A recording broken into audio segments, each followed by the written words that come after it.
right, sit rep. Heading down US 160, headed towards Park Creek, tributary of South Fork Rio Grande. Not sure if it's gonna have flow.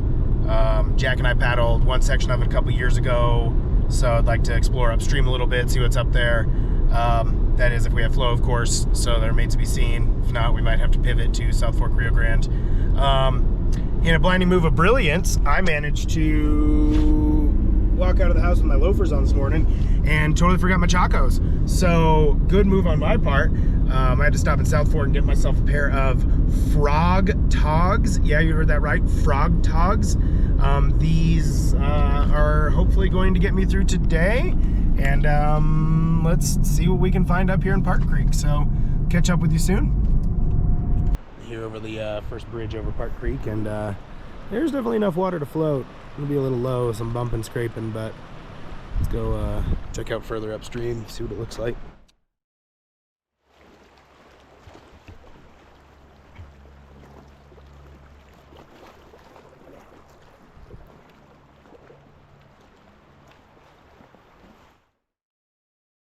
All right, sit rep.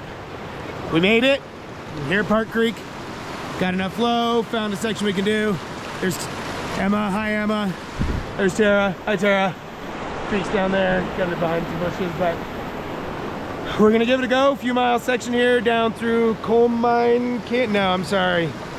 That's above us. I don't know what the name of it is, but yeah, we're just gonna go down and go to our car. So I think that'll be a good idea. All right, here we go.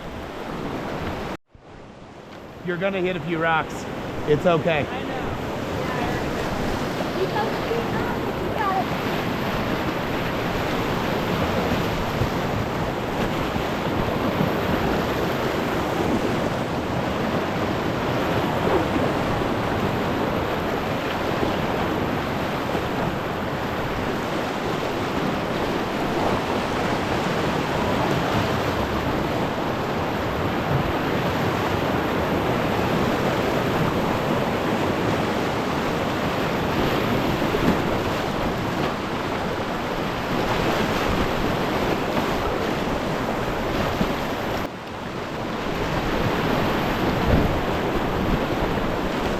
This one's for David! Woo!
Cool.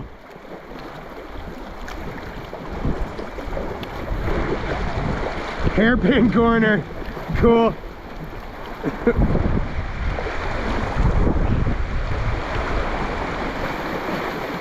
Woo.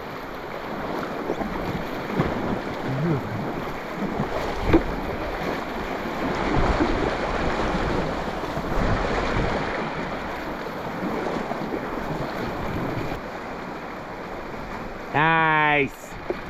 Yeah.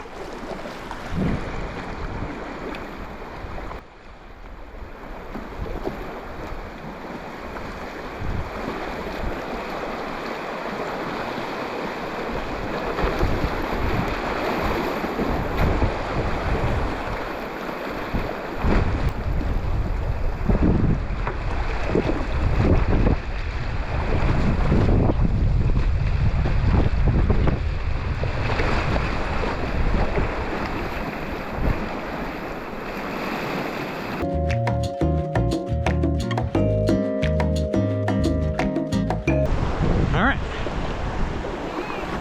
See you in the eddy.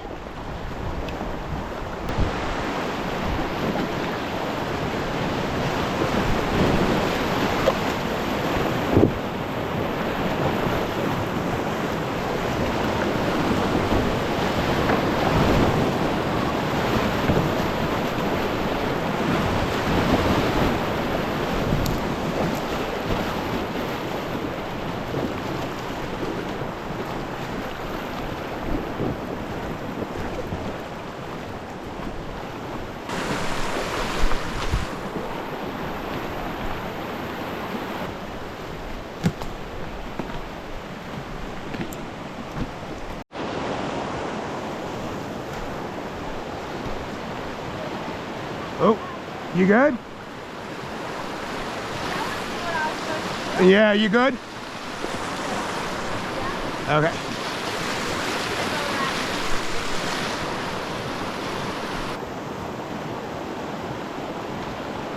Nice, nice, nice. Catch that eddy, and then eddy across. Nice. Nice work. Cool. Yeah, nice lines.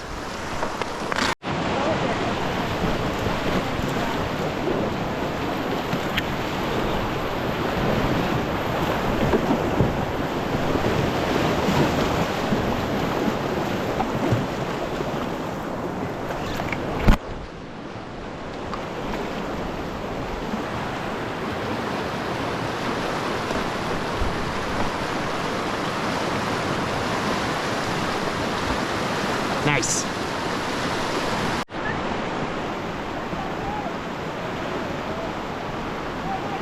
Yeah, all right.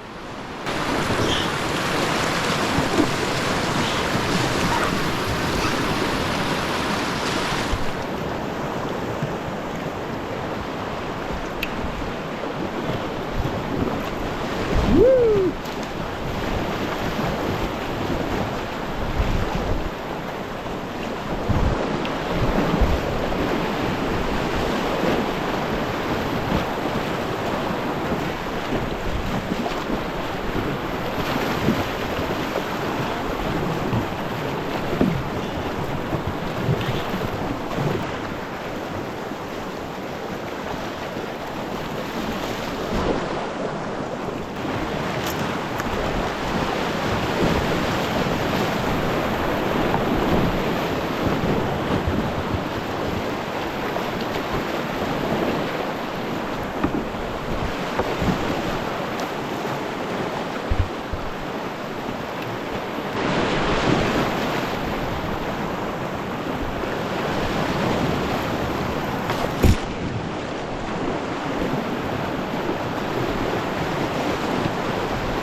There we go.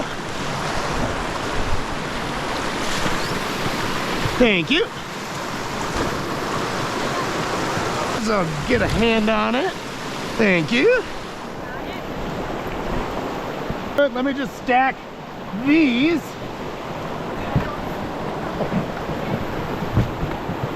All right.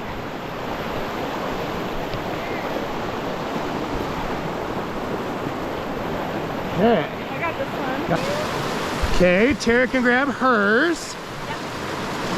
Emma, you grab yours. I'll pull mine off.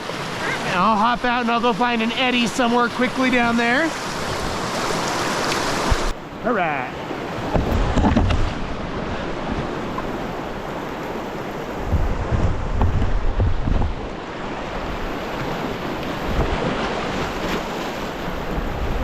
Whew.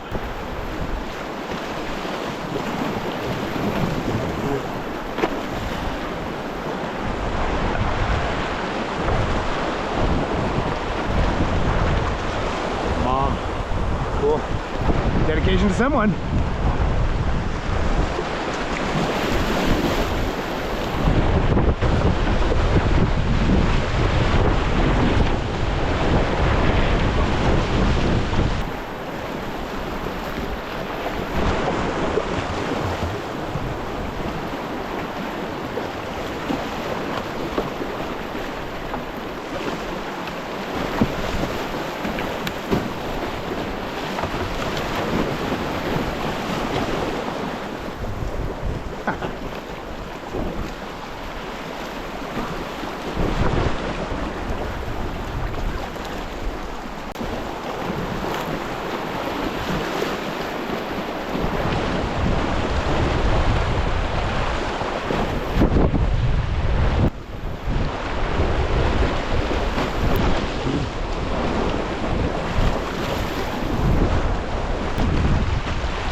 Thank you. Yeah, that's sweet. Yeah, you did it. Whew. Yeah. Fun stuff. That's All right, everyone. Thanks for watching. That was a fun one. Not only are we continuing our explorations with Park Creek and its different whitewater sections, but it was my first time paddling with Tara. Emma and Tara are pretty good friends, and we'd been trying to get together to paddle all together for a while, so it was nice to actually finally do this. Geology, there's not really much to talk about with this one. It's just all old lava flows all over, just stacked on top of each other. Most of it's all third phase. We've talked about this before in the Lake Fork, like 25 to about 5 million years ago, really long period of volcanism. So just lots of old lava. That's all it is. There's a little history to talk about, though, not directly in Park Creek, but the road up to it goes directly up Park Creek, so it's worth mentioning. Up at the top of the ridge, up at the top of the headwaters of the Park Creek drainage, there's a old ghost town called Summitville. It's kind of perched between two mountains, both of which were quite well packed with minerals and precious metals, and so it's been a gold mining camp for a long time. It originally started kind of back in the Colorado boom days, the late 19th century, early 20th century, played out like many of the communities do. Unlike many of the old ghost towns around Colorado, it had some new life in the 20s, 30s, 40s. There was a brief hiatus during World War II, and then it started back up again until into like the 60s and 70s, even in the 80s. This last bit of mining in the 70s, 80s was actually kind of a sad story for Colorado, and also kind of an important lesson. The mine up there, during its kind of latest round of kind of operations, it was built to extract some low-grade ore remaining in the ore bodies in the area, and to do so, they used a technique involving several rounds of chemical baths and things that would dissolve the gold out and precipitate it out so they could refine it.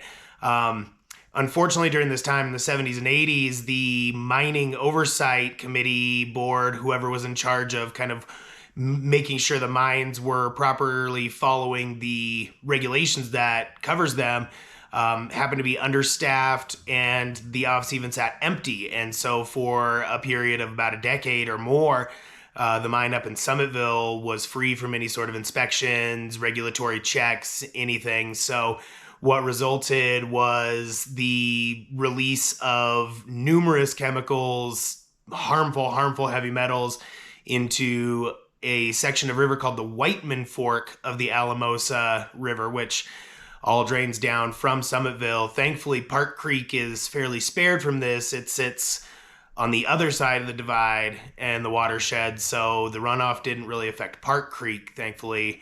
However, downstream, the Whiteman Fork, the Alamosa Fork, it had fish kill, plant kill, all the way down for about as far as 20 miles.